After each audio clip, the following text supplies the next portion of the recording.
The United Kingdom and our allies in NATO and the G7 شکستی پوتن لە ئۆکرانیا بۆ ئاشتی و خۆشگوزەرانی هەمووان گرنگە. هێرشە بربەریەکانی هەموو کۆمەڵگەی نێودەوڵەتی یەک خستووە. بەریتانیا 6,000 موشکی دیکە و بڕی 25 ملیۆن پاوەنی دیکەش هاوکاری سوپای ئۆکرانیا دەکات.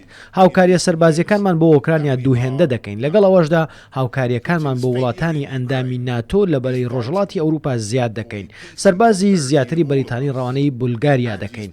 لە پۆڵەندا و ئەستۆنیاش ژمارەی سەربازەکانمان دەکەینە دووهێندە.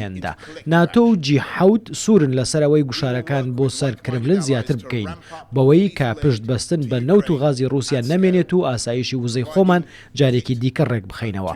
وەزیری دەرەوەی بەریتانیا 65 سزای دیکەی ڕاگەیان کا بەسەر بانک کۆمپانیاکانی دروستکردنی چەک و ئۆلیگارکەکانی مۆسکۆدا دەسەپێنرێن تاکە پەیامێک کە سەرۆک پوتن دەتوانێت لەم کۆبوونەوە و لووتکە زۆر گرنگانەی برۆکسل لی تێبگات ئەوەیە ئۆکرانیا بە تەنیا نییە. For Ukraine's armed forces, more than doubling the lethal aid we've provided to date.